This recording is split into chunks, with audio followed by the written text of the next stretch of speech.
ನಮಸ್ತೆ ಮಿತ್ರರೇ, ಇವತ್ತು ಇನ್ನೊಂದು ಹಳೆಯ ರೆಸಿಪಿ. ನಾವು ಸಣ್ಣದಿರುವಾಗ ಈ ಒಂದು ರೆಸಿಪಿಯನ್ನು ನಮ್ಮ ಮನೆಯಲ್ಲಿ ಹೆಚ್ಚಾಗಿ ಮಾಡ್ತಿದ್ರು. ಬಹಳ ರುಚಿಕರವಾಗಿ ಬರುವಂತಹದ್ದು. ಗದ್ದೆಗಳಲ್ಲಿ ಯಾರು ಈ ಸ್ವೀಟ್ ಪೊಟೇಟೊ ಅಂದರೆ ಗೆಣಸನ್ನು ಬೆಳೆಸ್ತಾರೆ ಅಂಥವರ ಮನೆಯಲ್ಲಿ ಇದು ಯಾವತ್ತೂ ಇದ್ದದ್ದೇ ಅಂತ ಹೇಳ್ಬೋದು. ಹಾಗಿರುವಾಗ ಇವತ್ತು ನಾನು ಕಡಲೆ ಮತ್ತು ಗೆಣಸನ್ನು ಬಳಸಿ ಓಲ್ಡ್ ರೆಸಿಪಿ ಕಡಲೆ ಬೊಕ್ಕ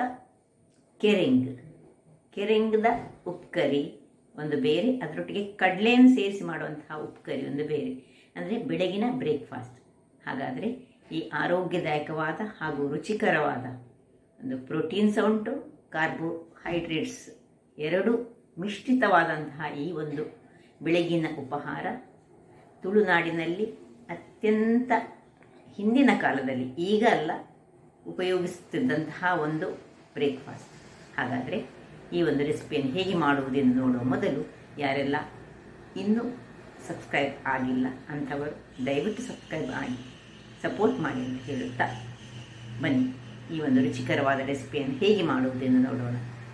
ನಮಸ್ತೆ ಮಿತ್ರರೇ, ಇವತ್ತು ತುಳುನಾಡಿನ ಇನ್ನೊಂದು ಓಲ್ಡ್ ರೆಸಿಪಿ ಕಡಲೆ, ನೀರಿನಲ್ಲಿ ಹಾಕಿಟ್ಟ ಕಡಲೆ ಮತ್ತು ಕೆರೆಂಗ್ ಅಂದರೆ ಗೆಣಸು ಮತ್ತು ಈ ಬ್ಲ್ಯಾಕ್ ಪೀಸ್.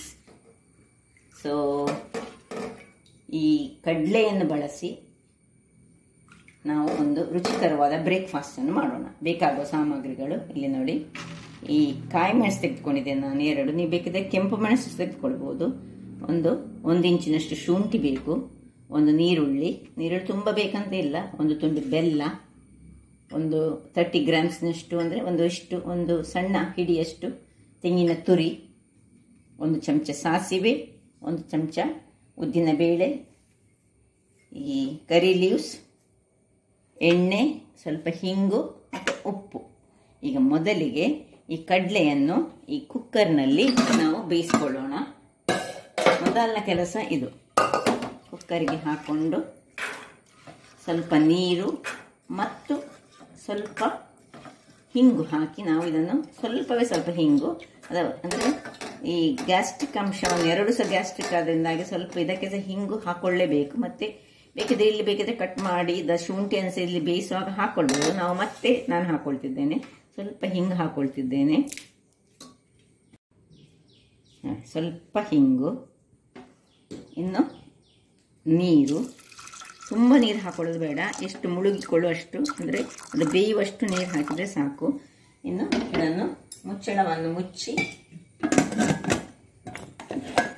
ಗ್ಯಾಸ್ನಲ್ಲಿ ಅದಕ್ಕೆ ಗ್ಯಾಸ್ಕೆಟ್ ಇಟ್ಕೊಂಡಿದ್ದೇನೆ. ವಿಸಿಲ್ ಇಟ್ಟು ಒಂದು 3 ವಿಸಿಲ್ ಬೇಯಿಸ್ಕೊಳ್ಳೋಣ. ವೀಕ್ಷಕರೇ, ಇದೀಗ ಬೇಯ್ತಾ ಇರುವಾಗ ಇಲ್ಲಿ ನಾವು ಈ ಗೆಣಸನ್ನು ಸಿಪ್ಪೆ ತೆಗಿಲಿಕ್ಕಿಲ್ಲ, ಚೆನ್ನಾಗಿ ತೊಳೆದುಕೊಂಡು ಮತ್ತೆ ಬೇಕಿದ್ದ ನೀರಿನಲ್ಲಿ ಸಹ ಹಾಕೊಳ್ಬೋದು ನಾವು. ಸೊ ಇದನ್ನು ಸಣ್ಣದಾಗಿ ಹೆಚ್ಚಿಟ್ಟುಕೊಳ್ಳೋಣ. ಹೆಚ್ಚಿಟ್ಟುಕೊಂಡು ನೀರಿಗೆ ಹಾಕೊಳ್ತೇನೆ ನಾನು. ಸ್ವಲ್ಪ ಗೆಣಸು ಒಳ್ಳೆ ಬೆಳೆದಿದೆ ನೋಡಿ.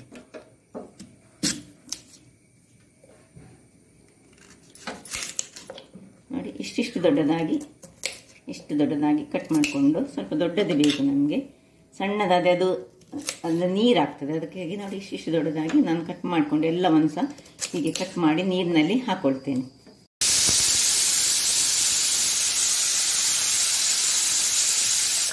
ವೀಕ್ಷಕರೇ, 3 ವಿಸಿಲ್ ಆಯಿತು. ಇದನ್ನೀಗ ಆಫ್ ಮಾಡ್ಕೊಳ್ತಿದ್ದೇನೆ. ಇಲ್ಲಿ ನೋಡಿ, ಈ ಗೆಣಸು ಸಹ ಕಟ್ ಮಾಡಿ ನೀರಿನಲ್ಲಿ ಹಾಕಿಟ್ಟುಕೊಂಡಿದ್ದೇನೆ. ಈಗ ಶುಂಠಿ ಮತ್ತು ನೀರುಳ್ಳಿಯನ್ನು ಕಟ್ ಮಾಡಿ ರೆಡಿ ಮಾಡಿ ಇಟ್ಕೊಳ್ಳೋಣ.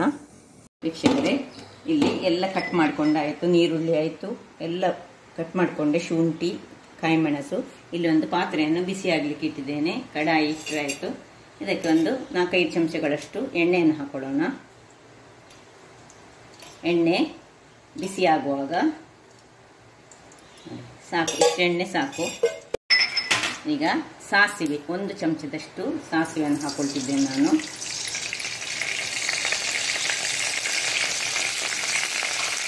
ಸಾಸಿವೆ ಹೊಡಿಲಿಕ್ಕೆ ಆಗುವಾಗ ನೋಡಿ, 1 ಚಮಚದಷ್ಟು ಉದ್ದಿನ ಬೇಳೆ ಒಟ್ಟಿಗೆ ನೀರುಳ್ಳಿಯನ್ನು ಸಹ ಸ್ವಲ್ಪ ಇದು ಒಡೆದುಕೊಳ್ಳಿ. ಸಾಸಿವೆ ಹೊಡೆದುಕೊಳ್ಳುವಾಗ ನಾವು ಈ ನೀರುಳ್ಳಿಯನ್ನು ಹಾಕೊಳ್ಳೋಣ. ಒಡಿಲಿಕ್ಕೆ ಶುರುವಾಯಿತು ನೋಡಿ. ಒಡೆಯುವಾಗ ನಾವು ನೀರುಳ್ಳಿ, ಕರಿಬೇವಿನ ಸೊಪ್ಪು,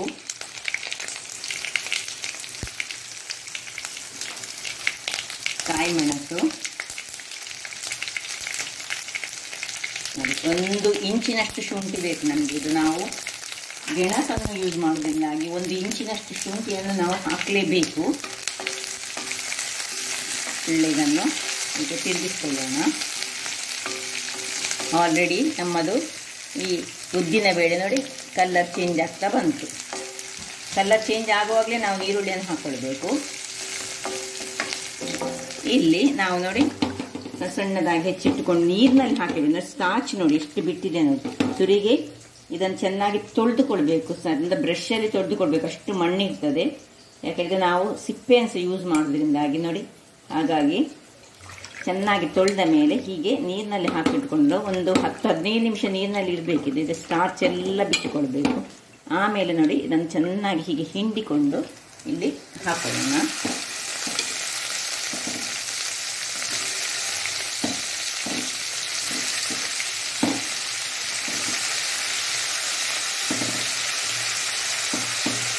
ಹಾಕ್ಕೊಂಡು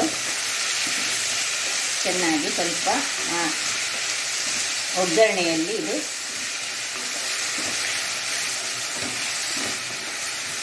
ಮಿಕ್ಸ್ ಹಾಕ್ಕೊಳ್ಬೇಕು.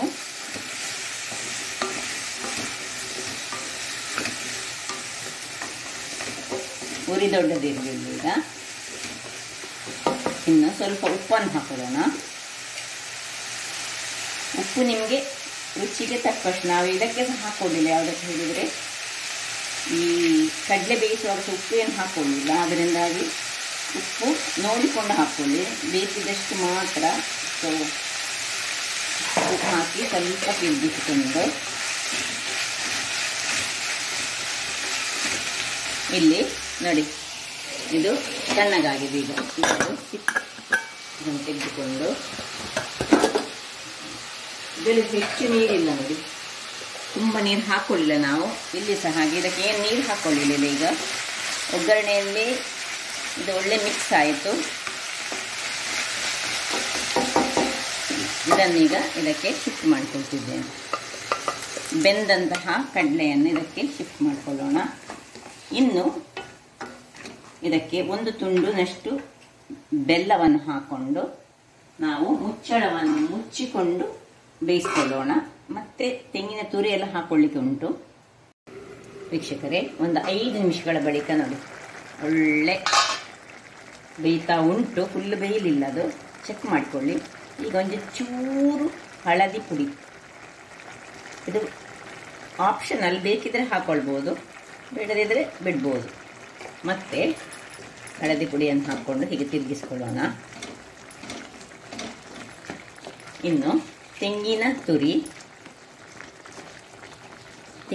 ಹಾಕಿದಷ್ಟು ಒಳ್ಳೆದಾಗ್ತದೆ. ಎಷ್ಟು ತೆಂಗಿನ ತುರಿ ಸಹ ಹಾಕ್ಕೊಳ್ಬೋದು. ಹಾಕಿ ಪುನಃ ಹೀಗೆ ಸುತ್ತು ತಿರುಗಿಸಿಕೊಂಡು ಇದು ಬೇಯುವ ತನಕ ಪುನಃ ಮುಚ್ಚಿಕೊಳ್ಳೋಣ.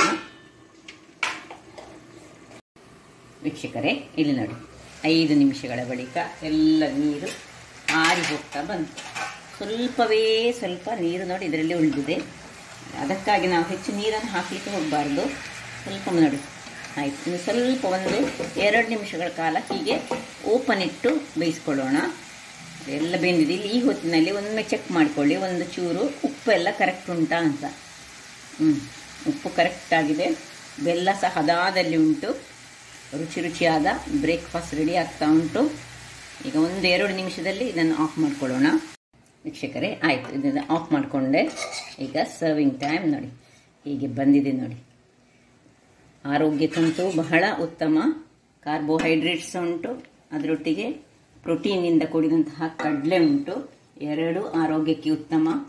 ಹೀಗೆ ನಾವು ಇಡ್ಲಿಯನ್ನು ಮಾಡಿಕೊಳ್ತೇವೆ ನೋಡಿ, ಇಡ್ಲಿ ದೋಸೆ, ಅದೇ ರೀತಿಯಲ್ಲಿ ಇದನ್ನು ಸಹ ಮಕ್ಕಳಿಗೆ ಅಂತೂ ಕೊಟ್ಟರೆ ಬಹಳ ಒಳ್ಳೆಯದು. ಈ ಗೆಣಸು ಪ್ರತಿಯೊಬ್ಬರ ಆರೋಗ್ಯಕ್ಕೆ ಬಹಳ ಉತ್ತಮವಾದುದು. ಅದರಿಂದಾಗಿ ವಾರದಲ್ಲಿ 1 ದಿವಸ ಅಥವಾ 15 ದಿವಸಕ್ಕೊಮ್ಮ ಅಥವಾ ತಿಂಗಳಿಗೆ 1 ಬಾರಿ ಆದರೂ ಹೀಗೆ, ಈಗ ಸೀಸನ್